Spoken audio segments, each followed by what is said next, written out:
15 अक्टूबर 2019 Ryan Reynold ये picture upload करते हैं और फनी वे में लिखते हैं कि वो एंथनी स्टार्क एके टोनी स्टार्क के ऑडिशन के लिए मार्वल स्टूडियोज गए थे, पर एक्चुअली में ये मीटिंग हुई थी डेडपूल 3 के लिए। 5 साल बाद Deadpool 3 Deadpool and Wolverine movie release होती है। जब डिज्नी ने फॉक्स को खरीद लिया था तो फॉक्स की सारी मूवीज को कैंसिल कर दिया गया था, जहां रायन रेनॉल्ड ने काफी मेहनत की इस मूवी को ग्रीन लाइट देने के लिए। हालांकि केविन फेरागी ह्यूग जैकमैन के रिटर्न से बिल्कुल भी खुश नहीं थे। मूवी की स्टार्टिंग में दिखा डांस सीक्वेंस है 30 मिनट में ही रेडी कर लिया गया था। मूवी के अंदर दिखे सारे कैमियोज की कास्टिंग है रायन रेनॉल्ड ने खुद पर्सनली की, और क्या टेलर स्विफ्ट और आरडीजी भी इस मूवी का पार्ट होने वाले थे। आज हम रिविजिट करने वाले हैं 2024 की डेडपूल एंड वुल्वरीन मूवी को, जहां हम ऐसे ही कुछ क्रेजी फैक्ट्स की बात करेंगे और आपको पता लगेगा कि इस मूवी का रिलीज होना वन ऑफ द डेकेड वाला मोमेंट था। Get your spectral sock out, nerds. It's gonna get good.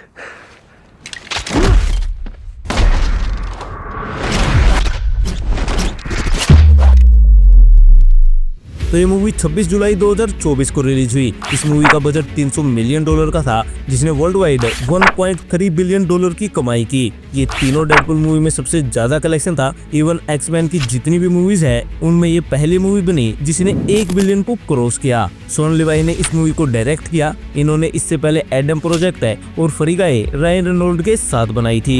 जब डिज्नी ने फॉक्स को बाय कर लिया था तो फॉक्स की सारी मूवीज को कैंसिल कर दिया गया था, लेकिन रायन रेनॉल्ड ने केविन फेरागी से रेगुलरली बात की और उनको कन्विंस किया, जहां ये फॉक्स एक्समैन यूनिवर्स की पहली मूवी थी जो डिज्नी के अंदर बनी, और वो भी आर रेटेड है। वैसे जब डिज्नी ने फॉक्स को खरीद लिया था तो उसके बाद पहली मूवी जो फॉक्स बैनर के अंदर बनी वो रायन रेनॉल्ड ने ही बनाई थी, जो थी फरीगाए। मूवी का टाइटल है पहले डेडपूल 3 होने वाला था, क्योंकि उस टाइम तक है वुल्वरीन मूवी का पार्ट नहीं होने वाला था। खुद ह्यूग जैकमैन जो वुल्वरीन को प्ले करते हैं, उन्होंने आगे से रायन रेनॉल्ड को कहा कि वो वापस से रिटर्न करना चाहते हैं। केविन फेरागी इस आइडिया से खुश नहीं थे। उनके अकॉर्डिंग लोगन को एक परफेक्ट एंडिंग मिल चुकी है, पर एज यूजुअल है रायन सबको मना ही लेते हैं। पेपराजी इस मूवी के सेट के आसपास हमेशा रहते थे, जहां उनको ये पता लग गया था कि ह्यूग जैकमैन अपने येलो सूट में दिखने वाले हैं, तो स्टूडियोज ने लीक से बचने के लिए ये फोटो ऑफिशियली रिलीज कर दिया और बताया कि मूवी का टाइटल है डेडपूल एंड वुल्वरीन होने वाला है। मूवी के स्टार्टिंग में दिखा डांस सीक्वेंस है मूवी की one of the best highlight थी, जहां ये डांस मूव है रायन रेनॉल्ड ने नहीं किए बल्कि एक सोशल मीडिया इन्फ्लुएंसर है निक पोली ने किया है, जो कि डांस वीडियोस पोस्ट करते हैं, जहां उन्होंने ये परफॉर्म करने से पहले इन स्टेप्स को सिर्फ 30 मिनट में सीख लिया था। रायन रेनॉल्ड की पूरी फैमिली इस मूवी में दिखी, जहां उनकी वाइफ ब्लैक लेवली उन्होंने लेडी डेडपूल को प्ले किया, जबकि उनके छोटे बेटे ने किड डेडपूल को प्ले किया। हालांकि जब ये मूवी प्रोडक्शन में थी तो ऐसे रूमर्स आए थे कि टेलर स्विफ्ट लेडी डेडपूल को प्ले करने वाली है, पर डायरेक्टर ने रिवील किया कि ओरिजिनली उनका ऐसा कोई प्लान नहीं था। इस मूवी में काफी सारे कैमियोज थे, जहां Henry Cavill as Wolverine fans की हमेशा से कास्टिंग रही थी। रायन रेनॉल्ड का ये आइडिया था कि हेनरी कैविल को एज वुल्वरीन लाना चाहिए, जहां इंटरेस्टिंगली जब मूवी के डायरेक्टर शॉन लिवाई और रायन डिस्कस कर रहे थे कि ह्यूग जैकमैन के अलावा वुल्वरीन को कौन प्ले कर सकते हैं, तो उसी टाइम में डीसी ने हेनरी कैविल को सुपरमैन के रोल से हटाया था। तो इसी न्यूज को सुनने के बाद रायन रेनॉल्ड को लगा कि उन्हें हेनरी कैविल से बात करनी चाहिए। अब हेनरी कैविल, चैलम टेटम, विजली स्नाइपर और क्रिस इवांस जैसे एक्टर्स को एक ही मूवी में लाना कोई छोटी बात नहीं है, और ये पॉसिबल हुआ रायन रेनॉल्ड की वजह से, क्योंकि उन्होंने खुद पर्सनली जाकर इन एक्टर्स से बात की और इनको कास्ट किया। यहाँ पर किसी भी लॉयर या कास्टिंग एजेंट की जरूरत नहीं पड़ी, बल्कि खुद रायन रेनॉल्ड इन्हें पर्सनली रिक्वेस्ट कर मूवी के अंदर लेकर आए। अब चैनिंग टैटम एज गैम्बिट इस मूवी में दिखे। वुल्वरीन ओरिजिन मूवी के बाद डेडपूल और गैम्बिट की मूवी ग्रीन लिट हुई थी, जहां अनफॉर्चुनेटली गैम्बिट की मूवी कभी भी नहीं बन पाई। हालांकि जब डेडपूल एंड वुल्वरीन मूवी में गैम्बिट को देखा तो उसके बाद फैंस ने फिर से डिमांड की कि एक गैम्बिट मूवी मिलनी चाहिए।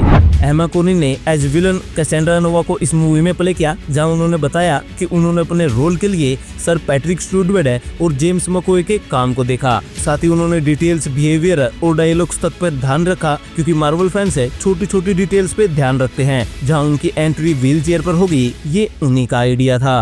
टोनी स्टार्क को ऑलमोस्ट मूवी में दिखाई दिया था। वेड और हैप्पी होगन की जो कन्वर्सेशन है हमें मूवी में दिखाई गई, पहले वो टोनी स्टार्क के साथ होने वाली थी। इवन निक फ्यूरी को भी यहाँ कंसीडर किया गया था, पर एक बार जब हैप्पी होगन के साथ इस सीन को शूट किया गया तो क्रिएटर्स को रियलाइज हुआ कि डेडपूल का एमसीयू के लो लेवल के पर्सन के साथ मिलना बेहतर होगा, और बजट को ध्यान में रखते हुए भी यहाँ हैप्पी होगन को ही मूवी में रखा गया। मूवी के अल्टरनेटिव एंडिंग में ऐसा प्लान किया गया था कि डेडपूल और वुल्वरीन दोनों मूवी के एंड में हैप्पी होगन से मिलेंगे और एमसीयू में आ जाएंगे, जहाँ टीवीए उनकी इसमें मदद करती। पर ऑब्वियसली मार्वल स्टूडियो इससे राजी नहीं हुआ और कुछ सजेशंस के बाद यही डिसाइड किया गया कि इस मूवी की एंडिंग ओपन और मिस्ट्री रखनी चाहिए। मूवी में एक डिलीटेड सीन भी था जहाँ हमें पता चलता कि गैम्बिट वॉइड से निकल चुका है। इस सीन में डॉक्टर स्ट्रेंज का पोर्टल गैम्बिट के पीछे खुलता है, इसी की मदद से वो यहाँ से निकलता है। पहले ये पोस्ट क्रेडिट में अटैच होने वाला था, पर शायद गैम्बिट की मूवी पॉसिबल नहीं है, इसलिए फाइनल कट में इसे हटा दिया गया।